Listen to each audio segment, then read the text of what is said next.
Good morning, everyone, and thank you for joining this webinar for digital banking in the MENA region. The first panel will be discussing the sanctions landscape in the UAE. And second panel session will be talking on digital banking from a fraud or AML perspective and the challenges in the region. I'd like to thank our sponsor, BioCatch, for their participation today. BioCatch are delivering a presentation on money mules in between the panel session. I'll begin by introducing the panelists, Mr. Salandra Das and Mr. Govel Saldana. Salandra is currently the head sanctions risk analysis and controls for Africa and Middle East at Standard Chartered Bank in the United Arab Emirates. He has over 20 years of professional experience spanning across financial and non-financial sectors. Over the years, he has been involved in advising a wide range of clients on various facets of financial crime risk, and in his current role, he's managing sanctions risk for the Africa and Middle East region for Standard Chartered. Salandra holds an engineering degree, an MBA, and a master's in security and diplomacy, international relations. He is a certified global sanctions specialist and certified anti-money laundering specialist from ACAMS. He's also a member of the CJSS examination design team for ACAMS. His areas of interest are sanctions in the Africa and Middle East region, how regional governments have used sanctions, complexities in implementing Russia-related sanctions, sanctions evasion tactics used in international trade. Our second panelist, Mr. Govel, is currently the head of compliance and MLRO for National Bank of Oman and has been managing financial crime, regulatory compliance, quality assurance programs for Oman and UAE. Govel has worked on compliance projects in the APAC and MENA regions for more than 15 years and has been engaged in compliance transformation. Also, he has extensive experience within the Big Four and major international banks prior to joining National Bank of Oman. Govel has a master's in business administration, banking and finance, a certified fraud examiner, a certified anti-money laundering specialist, a certified global sanctions specialist, and a diploma in financial crime prevention. Also, allow me to introduce myself. My name is Rania Mawad. I'm the moderator of this webinar. I'm actually a notarized and approved compliance officer from GFSA, Dubai Financial Services Authority, FSRA, Financial Services Regulatory Authority in Abu Dhabi, and I'm approved from the CB UAE, Central Bank of United Arab Emirates. I have almost 20 years of experience, of which 17 years in the regulatory field, since I was regulator at the Central Bank of Lebanon for 17 years. I hold an engineering degree and a master in business administration from Montreal. I have attended throughout the years many seminars on AML topics. I hope you will enjoy this one, and I'll give the stage now to Mr. Salandra to begin. Mr. Salandra, allow me to ask you a few questions. I'll begin with the first. How would you summarize the last years in terms of sanctions? What were the major sanctions evasion techniques you noticed in 2023? Thanks, Rania. Thanks for the introduction, and thanks to Transform Finance and BioCatch for giving me this opportunity to speak today. Sanctions is something very close to heart, as I'm a sanctions practitioner at Standard Chartered Bank. And you've asked the right question to start this discussion, because we, in the last couple of years, have seen sanctions become so critical to every organization's compliance, and how it has manifested itself in terms of its expansion, not just in terms of the sanctions list, but also in various ways it has expanded, and I'll touch upon it slowly. But to talk about 2023, I think it's been a year of continuing complexity in managing a sanctions compliance program. What we witnessed in 2022 in terms of the expansion of SDN list, we continue to watch the same in 2023 as well. So if you take into account all the major jurisdictions that impose autonomous economic sanctions, there was an increase of close to 10% in terms of the sanction entities or what we refer to as the SDN list. Throughout the year, we saw various regulators highlighting circumvention being carried out, and these circumventions resulting in Russia being still able to acquire goods necessary for its war infrastructure in Ukraine. So that, in fact, got or rather emphasized by the need of export control in relation to dual-use goods, where Russia has been procuring these goods through third countries throughout the year.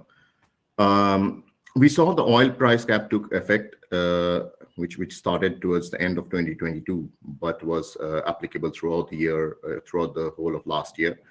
And we, at the same time, witnessed that 3 companies in the UAE were identified helping Russia export oil above the price cap. So they have been designated. It's not just always Russia, because while there's been a lot of activities in Russia, we tend to forget the traditional Iran and North Korea-related designations, and also designations in relation to human rights. So we saw some designations where Iranian individuals and entities were sanctioned because of the violent suppression of nationwide protests related to human rights. Towards the end of last year, 2 very significant developments happened, and it's worth mentioning at the beginning of this discussion because we're talking about sanctions. So UK amended its Regulation 17A of the Russian Sanctions Regulation 2019, where it now prohibits any UK bank from processing payments they receive from a designated Russian bank, which is a list of 25 plus banks, which was amended in December. Similarly, the Biden administration in December 2023 issued Executive Order 14114, which is quite a serious one and a little bit surprising considering the volume of advisories we have received and the red flags we have received from various regulators regarding circumvention. So what this executive order essentially states is foreign financial institutions, which is any non-US bank, can or run the risk of getting secondary sanction if they are involved in facilitating significant Russia-related transactions in specific goods, and there's a list of goods that's been provided. Towards the end of last year, we also saw European Union come up with its 12th package, which now targets the diamond sector and expands the scope of prohibiting dual-use goods exports to Russia. In addition to these, we have seen delegations from either individually or together coming from UK, European Union, and US to various jurisdictions, which were rather neutral to Russia's war efforts in Ukraine, and seeking support from them to align with the various Russia sanctions program each of these regulators have been putting in place. So that's, in a way, I look at 2024, but it's also been a year of significant circumvention through various means. And 2 of the ways that kind of stand out, and I would like to highlight, is something that started in 2022. Oligarchs or individuals, Russian individuals who were sanctioned or were expecting to get sanctioned, very quickly changed the ownership of the companies they ran and passed it on to either their family members or certain trusts or shell companies. And Cyprus was one of the popular locations where these activities were carried out. So they essentially circumvented sanctions imposed on their companies because of their involvement by changing the ownership and evade sanctions when those organizations were transacting with anybody else. Similarly, we saw a lot of circumvention, and it's been talked through various agency reports and advisories about third country exports to Russia. And some of the examples that were published in a couple of reports. So, for example, there was a report that said Serbia export of phones increased from $8,000 to $37 million. And we all know Serbia isn't a mobile phone producing country. And similarly, we saw washing machine from Kazakhstan being exported to Russia increase from 0 to 100,000 in a year's time. The prime reason being the circuit boards used in phones and washing machines have a dual use and can be used in weapon systems that Russia is using against Ukraine. So in this particular light, we have seen designations being slapped on certain Iranian parties for supplying UAVs to Russia. Similarly, we saw designations across companies in China, Turkey, and UAE for facilitating high-priority dual-use goods to Russia. Lastly, I would also like to very briefly touch upon increased focus on cryptocurrencies. I think we recently saw Binance being penalized for $4.3 billion and pleading guilty to AML and sanctions violations. So these, in essence, are how I see 2023 was and how regulators reacted to various circumventions that were attempted by the bad actors.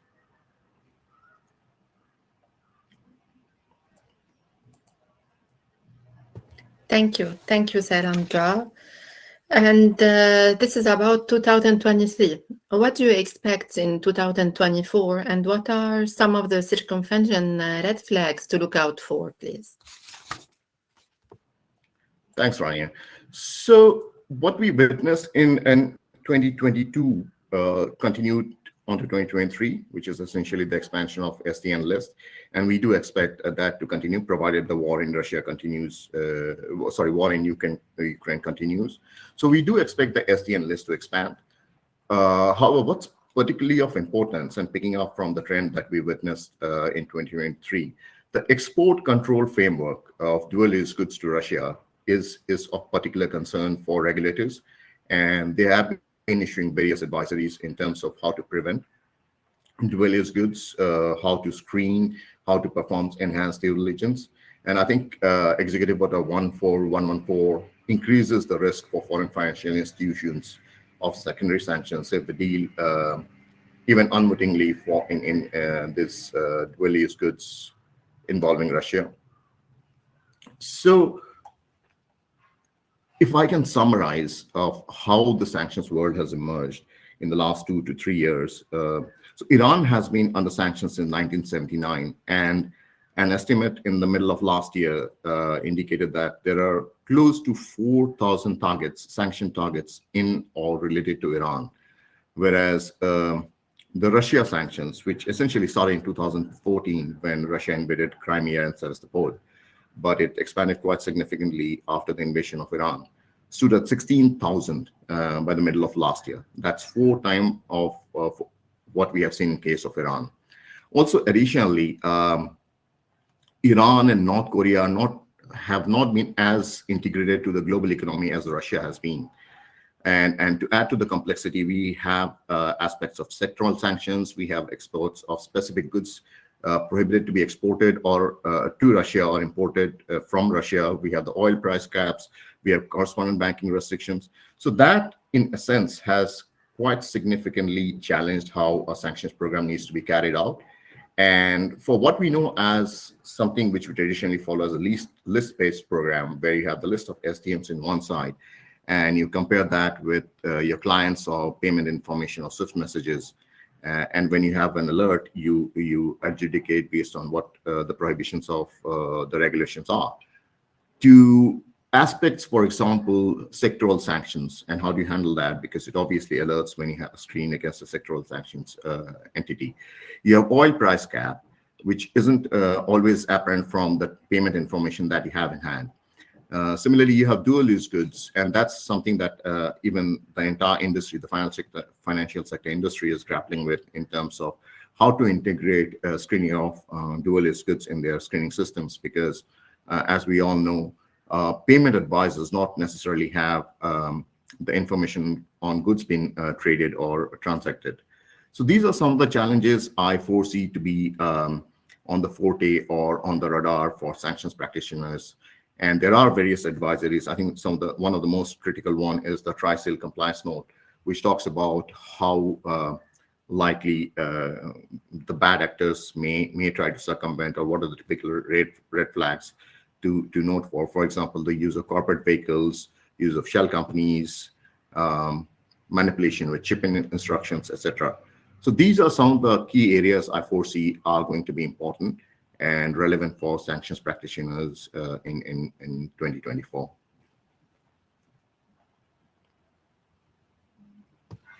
Thank you, Sarandra.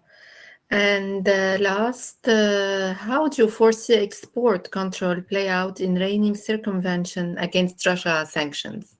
Thank you. Sure. Thanks. I think what we witnessed in whole of 2023 is, so the Russia sanctions, the way I look at it, evolved in 4 different phases. Initially, it was a list-based control where you had a list of SDNs you had to screen against those with the client as well as payment that you were reviewing. But soon it moved to ownership control and CDD aspect, where there was a lot of circumvention effect in terms of changing ownership structures very quickly, use of shell companies, use of tax havens, and forming companies there to change the ownership and evade sanctions. The third phase, what we witnessed, was movement of money, which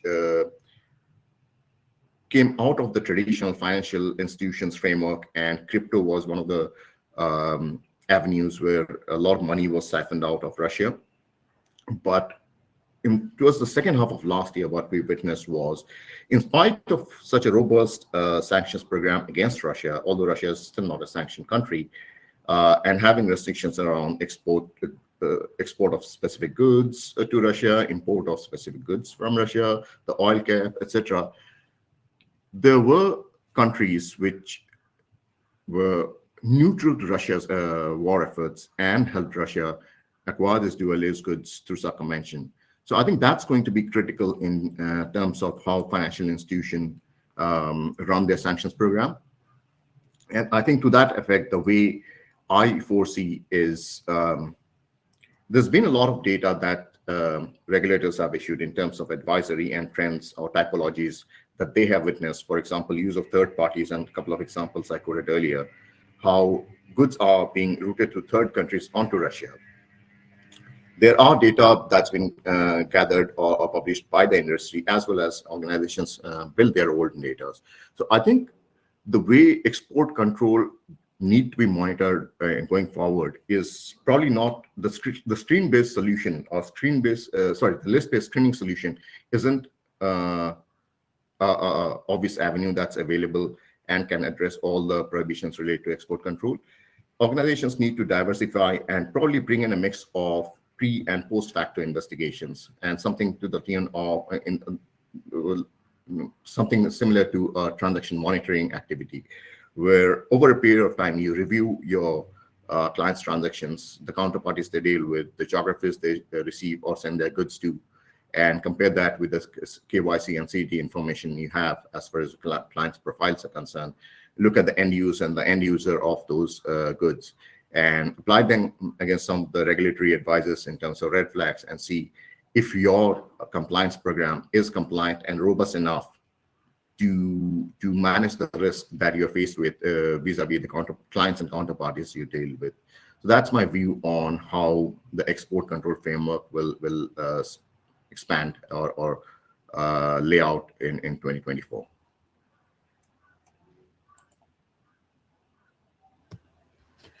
Thank you, Sarandra. It was really interesting talking about sanctions. We'll move now to Govel. Govel, also, I have 3 questions for you. I'll begin with regarding transactions. How the global trade transactions with inherent sanctions risk impact UAE-based financial institutions, and what lessons can be learned and considerations made? Thank you. Thank you, Rania. Thanks, Sailendra, for such informative thought process. It provides a lot of insight to the industry as well. Thanks, BioCatch, as well as Transformative Media for this webinar session. Trade being one of the trade is one of the key aspects which is getting covered from a UAE transaction space. There are central bank FIU reports which have come previously on trade-based money laundering, which highlights most of the STRs or SARs which are filed to the regulator, to the FIU. Approximation is around 34% are based on trade-based ML risk as well as sanctions aspect. Which is 2,183 SARs being filed in 2021 as per the report. So we see a lot of institutions, for that matter, grappling in terms of monitoring these activities, as well as there are a lot of aspects in terms of typologies which are impacting the sector. There are goods or shipments which are emanating or starting from Iran, which are transported mid on high seas, where AIS transponders are switched off. There are also vessels which are owned by third parties, and these are getting goods transported to other locations where the source of origin or the certificate in terms of origin certificate of the oil getting traded, these are specifically not from Iran specifically. Certain typologies to add to that, we've seen from Oman standpoint as well as in UAE standpoint, the regulator has been quite proactive in terms of putting restriction or blacklisting certain companies which are based in UAE as well. One point to add for that matter is we see that from UAE standpoint, we have a UNSC as well as the local terrorist list, which is being considered priority. But however, we being a branch of a foreign institute in UAE, there are regimes or there are regulations which are coming from the parent regulator as well, where the importance is also given to extraterritorial reach of OFAC and other correspondent banking related aspects. So taking that into consideration, it becomes quite challenging to run a sanctions program in terms of the effectiveness or complying with most of these regulations. A point which Silenza did cover is on dual-use goods. There's a recent circular or notice which has come from Central Bank of UAE on gap assessment from the executive office. It's quite comprehensive in terms of the questionnaires which gets covered and other aspects to be looked at. If we look at it in detail, benchmarking that with the internal controls, with the financial crime risk assessment of the organization becomes quite challenging. There are areas of coverage on trade, there are aspects which are looked into from cyber security aspects which are covered as part of these. Now, these become quite challenging because the existing models needs to be reworked and calculated to run these particular regulations and add them as part of your programs. There are a lot of changes which are happening from a regulatory space, which impacts trade specifically as well. And we've seen companies which are getting set up, which are basically shelf companies which are getting more active in terms of trade operations. There's no activity happening in the last couple of months or years, and then we see all of a sudden spike from high-risk countries in terms of trade transactions.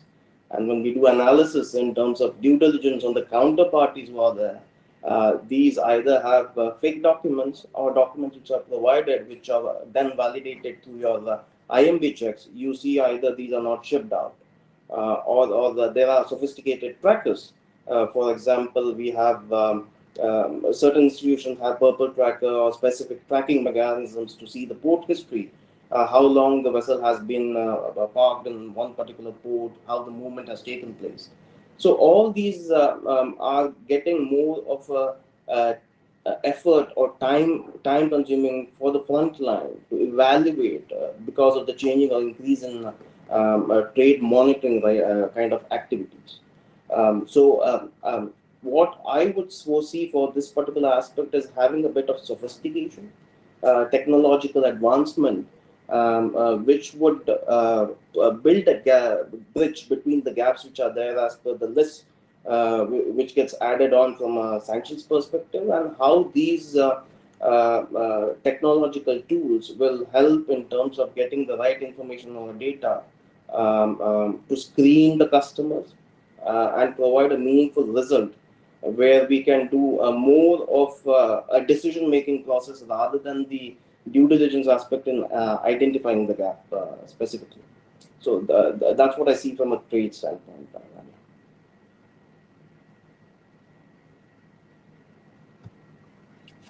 Thank you, Govel, for this insightful information. And what technological enhancement and areas of focus from sanctions standpoint for financial institutions to consider to ring-fence sanctions risk, please? Thanks for that. There's one point which Sailendra did raise, that the number of SDN additions in terms of year on year has increased significantly. Now, what that means is list additions or monitoring of the list management becomes one of the critical functions for the bank.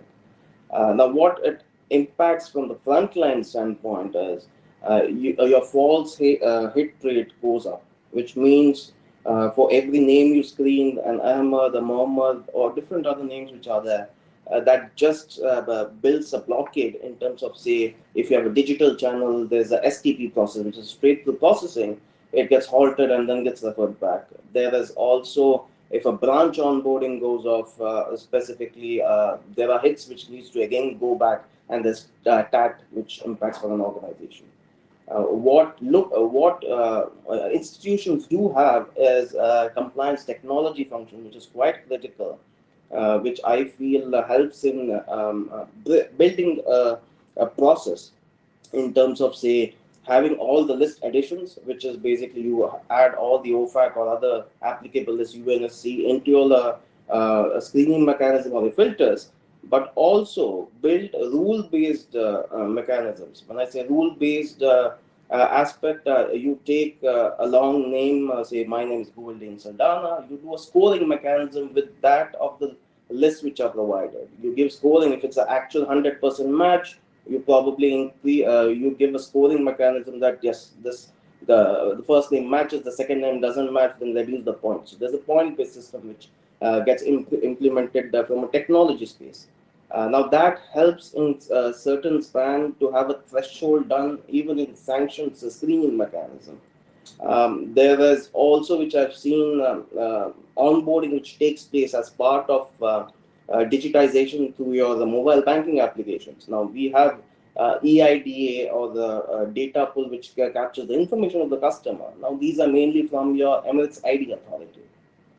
Now, if you see the local aspect of the practices, we have our names as well as our father's name added if it's an Indian national. So the name becomes quite big. As well as the passport name, for that matter, it's quite shortened or has a straight name which is there.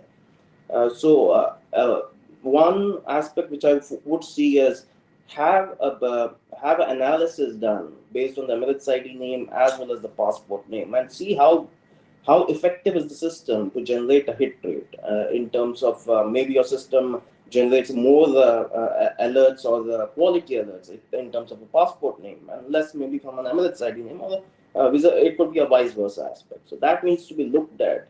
And the best way which I would see for that is have a UID added for each name which is there. Let it be your suppliers, let it be your customers which are banking with. It should have a unique ID specifically, apart from the CIF which is created for the customer. This will help in certain tracking or knowing what is exposure as an institution when it comes to multiple customers or counterparties you're dealing here, or at a transactional level or at account opening level. So that is something which I wanted to highlight. There is also a machine learning or robotics which will help in terms of having the same false positive alert probably which might get generated. It's ideal to have a repeat function to not suppress the alert, rather to have the decision making repeat, which means if I have dispositioned or educated an alert which is generated on something which is not of an SDN, it's a default kind of a case or a default borrower. I wouldn't want to see the same alert at the front line unless there is a change in certain listing of that particular alert. Means now if there's an OFAC listing on that, I would want to see that. However, if it is not there and it's generating on a regular basis, you need to have technology which meets up in terms of a repeat functionality to reduce the due diligence aspect on these kind of aspects. Also, data lineage or quality assurance to be done on the system standpoint on a frequent basis. Now, this is something which we've seen based on audits which are happening quite frequently from the regulatory standpoint, both in UAE as well as in Oman standpoint. The data which gets captured from the front line, either there is no clear-cut information what needs to be captured, the dual nationalities which are important in terms of a screening mechanism, if the address details of the customers like PO box gets captured. If you do a screening on that, you won't get a hit rate. Rather, if you have a national proper address of the customer which gets captured off, that will help out in getting your swift transactions process to MT103, because we capture those information, and those will have an effective way of getting right results out of it. So these are a bit of aspects which I wanted to cover in terms of technological aspects which will help out banks. Considering it's a brief session, I don't want to dwell much in detail on that particular side, but more or less that should be meeting most of the criteria. Thank you. Thanks, Govel. In fact, it's a wide subject, and we can talk hours and hours. An interesting one. Last question, please. How do you think the changing regulatory landscape will impact institutions to improve their sanctions compliance frameworks? So now this is something more of a journey which I've seen over the years. I think from 2018, there have been significant amount of regulations which have come across. Targeting, I think, broad spectrum in terms of, say, 79 2019. There is a 3091 which came in 2021, and so on and so forth. As well as there are targeted regulations which have come across sectors on, say, DNFBBs, real estate, precious metals, and other related aspects. So these regulations have a turnaround time of, say, 30 days in terms of implementation, which means either you need to have your policies updated. You cannot update a policy every time a regulation comes in, but you need to have guidances which needs to be rolled out specifically on, let it be from a sanctions space, or let it be an ML space. So that is quite of a challenging aspect. Certain factors which needs to be considered is the technological advancement. Some regulations I've seen, there are the banks which currently, I wouldn't say the large banks, there would be some smaller banks which don't have wire stripping mechanism which is embedded into their system. There's no TBML monitoring aspect which requires for sanctions related aspect. There's no dual used goods or proliferation financing typologies which captures the right set of information for screening purposes. So these are something which gets captured from a regulatory landscape. Now, embedding that from that, or solutionizing that, having a UAT done and rolling out from for tracking purposes, that becomes quite challenging. It's and it needs to have a pretty streamlined process, which means I've seen some, speaking to our colleagues in different industries. Regulators do check when you do all these UATs that you can backtrack what is the data you have done in terms of assessing that you're or you're able to demonstrate that you have done all your work in a stream or a methodical manner. So documentation of that becomes quite important when it comes to looking at these particular aspects from a regulatory standpoint. Also, I've seen that we talk a lot about technological advancements, but from personally, what I do see is technology is a means to an end, which means it will provide you the right input, which would be like, for example, there was a webinar previously where I've seen there are 6,000 cases which can be done on a given month for one of the banks in UAE. Where earlier they were able to only do a couple of hundred based on human intervention. There's a technology which has helped them to do EDD, enhanced due diligence, and increase the capacity in terms of reviewing more cases, which means faster turnaround time, the SLA in terms of filing right STRs to the regulators, and timely submission where the perpetrators can be caught off. Technology on this particular front and the regulatory landscape, these should go hand in hand. But the decision-making capacity or the human aspect to it is something which I foresee will still remain, where as individuals, as compliance professionals, we would be the ones who would be required to probably provide our views on what happens what is the requirement from a regulator, and what decision needs to be taken from that standpoint.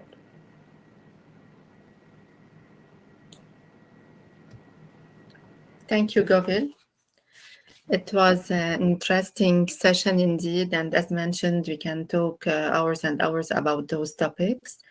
I hope you enjoyed our session, our webinar. Good morning, everyone. I think from this, it means that I am now live. I can see the broadcast. Thank you very much for joining me this morning and sparing your time to listen to what Transform Finance has put on. In this session, I'm talking about detecting money mules by behaviour. And you'll notice I put in the digital scam era there, because I think one of the key things is we've not focused on money mules so much within the banking sector until we got to the scam age. I'll touch on this later. When it's been the account takeover, we've been looking more at the transaction. This is more about where we're going to. So a little bit first about BioCatch. I know we're a sponsor of this event. Let's explain a little bit about what we do and how we do it. And the pieces I'm talking about are actually from real world experience from banks globally on this.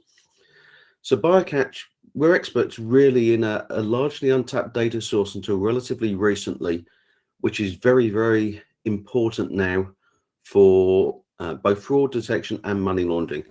And that is looking at behavior.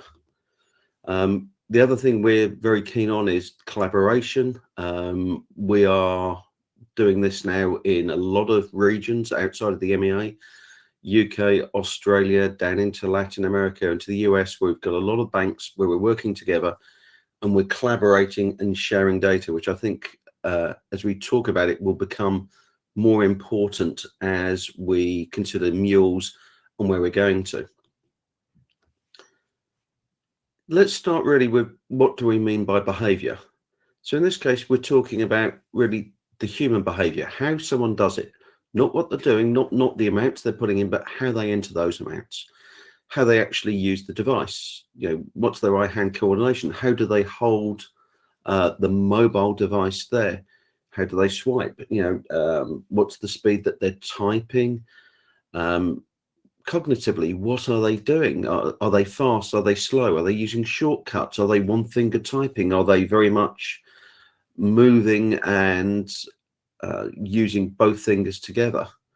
So, a lot of people have collected the data. We've collected the data. It then goes in and we're using a mixture of supervised and deep machine learning at the back end. This is where we're running about 8 billion sessions globally a month now. So we're getting the data that we need to actually train these models. Anyone who's working in machine learning will know the more data you've got, the better you can train them. So we're using the machine learning there. And then what we're coming out with is behavioral intelligence. So we've got a lot of features in there. We've got several thousand features, but we're then able to turn these into different models, specific ones for mules in this case, other ones around voice scams, bank impersonation scams, account takeover, and other sub-models within that. But from this behavioral intelligence, we can actually see whether it is a person going on behind it, whether it is a machine, a bot, man versus machine, and similar on that. Sorry, I'm just checking on all of that. We can see whether there's different people behind the account in different ways. We can see about vulnerability and age. We can see how familiar people are with data. So obviously this gives us a different perspective to traditional routes with data inside a bank. As I was saying earlier, it's this unique data source that we go through.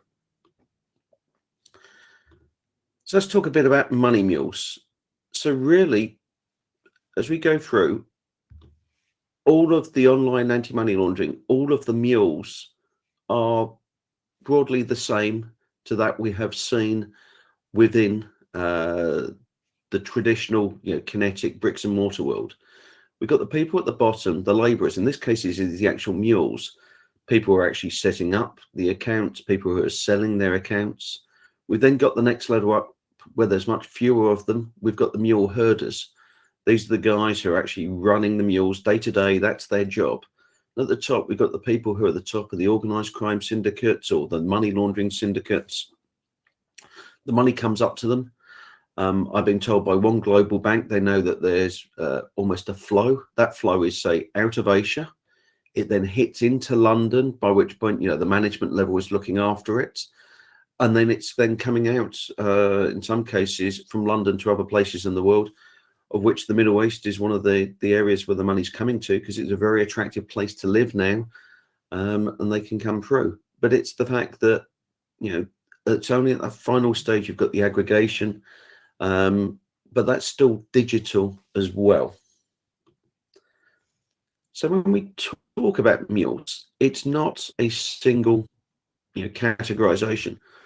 What we found in work, and some of this has been excuse me, influenced by what I've done in the past there, within my banking experience, is that there's 5 different types, and they range from very complicit. These are the ones where they are opening the accounts deliberately. You need to look at them in the account opening piece there. And those accounts are then being used directly or sold on for the money coming through. To at the other end, we've got victims where we've seen that these are people who have an account that often may not actually have much money in it. They're not kind of worth defrauding on their own. But if you can use them as an aggregation point and you've got control of the account, then you can route money through that. So these are the two ends of it. And earlier I was saying we've got different models looking at behavior. For those where they are deliberately opening the account, we look at that in the account opening process at a population level, and we spot it there. But when we actually look at those where the victims, we spot it with account takeover. But over the last 18 months to 2.5 years, what we found is this middle category. We have the fact that these accounts, which are going from effectively good to bad at varying levels, with various levels of engagement of the person who owns the account, is where the problems are. This is where the money is quite often going out to, as banks have actually improved their control stacks at each end on there. So it's the fact that we've got people who are selling on their accounts.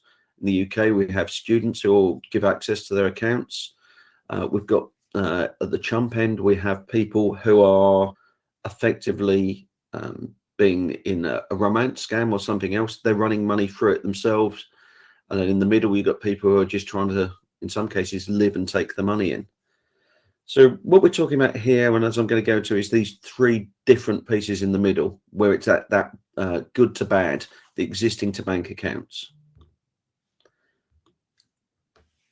The first thing we've discovered, and I've got 5 learnings from what we've been doing with a number of global and large local banks. Effectively, if we look at the clock face on this, mules are the key to everything. Not being so needed from 12 o'clock to 3 o'clock. So account opening, we've got good KYC, we've got other pieces in there, there's controls that can go through. Account takeover, again, we've got good controls. Voice scams, there's stuff that can be done there. But it's when we go to this other chunk, the romance scams, the investor, business email compromise, some of the other impersonation on there, the money laundering. This is where just looking at the transaction from a fraud perspective is not quite enough. You need to be looking at where the money's going to. Romance scams, investor, BEC, these can quite often be longer term scams. And there's a series of very small payments which actually build up, can actually bypass your transactional based system or bypass your device based system, because it really is the user on that. And in some cases, the behavior will be that of the genuine customer. But if we look at where the money's going to, we look at the mule, that's the bit which stands out as something that is different. The next learning is that mules are now driving the evolution of financial crime control systems within financial crime, actual organizational changes. Typically, fraud, the backbone has been transaction monitoring. AML, we've had know your customer, we've had all the identity checks. But actually, when we start looking at digital footprints, fraud has been the first to take it up. AML is now rapidly taking this up, with mules being the intersection between them. It's not just the device, it's the behavior. Within the UK, we have seen the fact that it is very much that the payment system regulator is driving this, with the reimbursement for scams later on this year.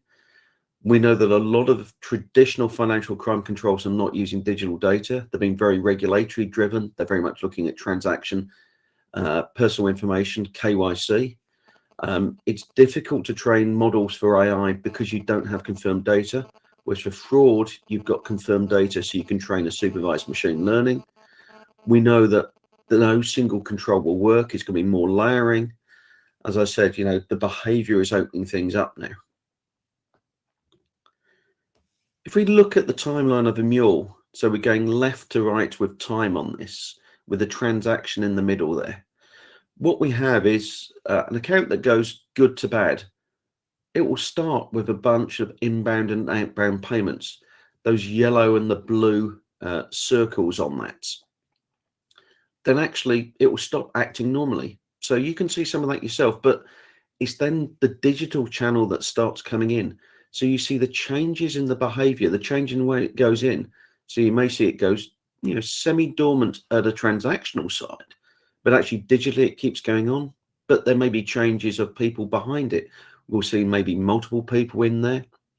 We'll see that effectively there'll be changes in devices. There'll be changes in geolocation. There'll be changes in how they interact. There will be other things which will keep going in the background to keep the account from going dormant. So really it's that pre-transactional piece where behavior becomes very, very useful. We're aggregating many data points together, which either the bank can't do themselves, doesn't have access to, and then with some of the unique pieces on that. So this is where we can alert in real time from a mule going from good to bad. We can do that via an API, or we can actually treat it in more of a AML way, in that we can actually give you alert lists which can go through. When we look post-transaction there, this is where if something comes in, if you're looking retrospectively, use of behavior, looking at all of the digital characteristics are very useful for investigators. This is where we start thinking, can we actually cluster? And this is something we're doing now. We've gone from the detection where the fraud teams have been the first to take up the use of the mules on there, and it's been very successful.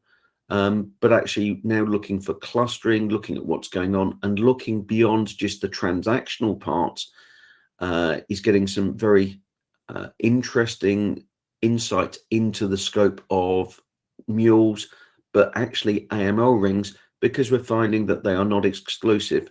We've got a bleed over between what's being detected from training on mules to actually detecting full-on anti-money laundering rings. And we're actually working with some other vendors who are very good at entity resolution to actually merge that of the digital and the PII and the kinetic information there. What we discover though is going to the left, looking in that detection opportunity before the money comes in, looking at the changes as those middle three mule accounts there, they go from a good account to a bad account. If we can find that, what we found with a UK bank is, and I think this is a slightly extreme case, we're finding 99% of the mules before the in-bank systems. We found that about 52% of the mules, and this is again all pre-transactional, before that middle inbound mule transaction, we could detect at least a month prior to the bank being able to do that. And then 27% were at least 3 months prior to the bank. By detecting to the left ahead of transaction, if you look on the right, there's the patterns of networks which come through. It's great for investigation. It can show you a lot of insight there. You can still get an awful lot by linking all the digital piece and other bits before the payment transaction. But actually, in doing that, you've got a much lower operational cost. As soon as it goes past the transaction, you've got fraud, you've got AML, you've got regulatory, you've got investigation teams. In one US bank, we discovered that as many as 70 or 80 people will touch an account that's being a mule in the exit process. So it becomes very, very costly to go through. And it can go on for about 2 years. The last finding we've got, again, is we've been used to looking at things with at a fraud level. Here's a transactional basis. At an AML basis, we've been looking and thinking, well, this is actually at an account or a user level. As we start looking at the behaviors, as we start looking for the clusters, we can find that there are, networks beneath the surface. We can link ourselves and, all the device intelligence, the behavioral similarities, the transactional linkages as we get things through, so we can actually spot what's going on there. And again, it comes back to that pyramid we've been seeing, where it's a hierarchical structure on there. We can find accounts on one side, which are just used once, and then we find linkages from devices which come to many, many accounts on there. So it's indicative of, say, the herder, that middle level on there. So this is the kind of thing which law enforcement wants to know. This is the thing which I think in time regulators will want to be aware of. Are you actually looking and clustering all of this? How can we link this back to the PII and to the other systems? And as I said, that's ongoing at the moment. Really, when we find that, if you've had an account that's used for muling, and we can identify once it's gone bad, the devices that are on that, and we've got a recreatable device ID. So the bad guys think that actually they're wiping all the cookies getting around it. We can actually re-identify the device through algorithmic ways, and that's allowing us to make much more links across than your traditional device on that. And the thing we're now seeing that I mentioned on, and I'm not going to run through too much here, is that actually the next move is going to be, what's the score of the sender? The sender is the payee, and we're looking at what's going on behaviorally, device, transactionally. But what's the score of the recipients? And in faster payment organizations, the UK and things like the PSR with a joint liability, that's now being very important on that. Now I'm looking at the time. I'm not seeing any questions actually coming into the chat here. That's a bit worrying. I was hoping that there would be a few. If I see some come through, I will answer them. Otherwise, in the last 3 minutes or so, it's probably just worth actually talking around, how we're seeing some of the mules and some of the behavior that we're actually looking at. So we see familiarity with the personal details on there. We'll see how they type. Are they actually knowing the information around the accounts? Are they deleting? Are they using strong indicators of cognitive ability in using online? Are they using shortcuts and similar, pasting data in? How does the habit change behind the account? Again, it's more to the typing patterns, what's happening with the devices and mounted devices, where we can see the fact that it goes from, say, 1, maybe 2 devices to as many as 10 or 12. And then we can see that there's multiple people behind it through the different characteristics and how they're interacting. How often are they logging in? Think about the fact that a mule, there'll be lots of logging in and changing password as the account is sold on, because the bad guys don't trust the guy who sold it to them. And then also you need to have a mule herder looking at the account at the same time as the person who's doing the muling and the cash out, because they don't trust each other. And then we look aggregated, we look at profiles, we go back at least 18 months and what's gone on within that account. So we know that here's a user, here's how they've been doing it, here's the changes, here's how it looks, here's commonality to other things on there. And we can look back months, not just days on that, but it is the last few days are important as we come in. So again, really, when we're looking for the mules, it's the changes in behavior, it's the abnormalities as they're going away from what we've seen in there. We're not trying to authenticate. We're using the deep and supervised machine learning to find out what's going on. We're looking at population level and user level. We're looking to see the habit changes that go through. And we're combining all of this to give a score, and it can be real time or it can actually be passed through to give you an alert to go into a watch list. Okay, so that's good. We've got a question. How much time do we take it? We've got to build up a profile. Typically, the banks are already using us on the fraud side, but it's about 60 to 120 days to build it with training from the bank on top of the existing data we've got. If we don't have the bank using us for the fraud with established profiles, it will typically be about 180 days from implementation to actually find the mules on there. I think that my time is now up, my 20 minutes. There are my details. If people would like to reach out to me, more than happy to actually talk more and pass knowledge on. Other than that, I think it is time to be able to then jump across to the next session, which I am then moderating, where some of this may be touched on, but it's now talking about the challenges of digital banking in the MEA there and where it's going from the fraud and the AML side. Thank you very much for listening, everyone.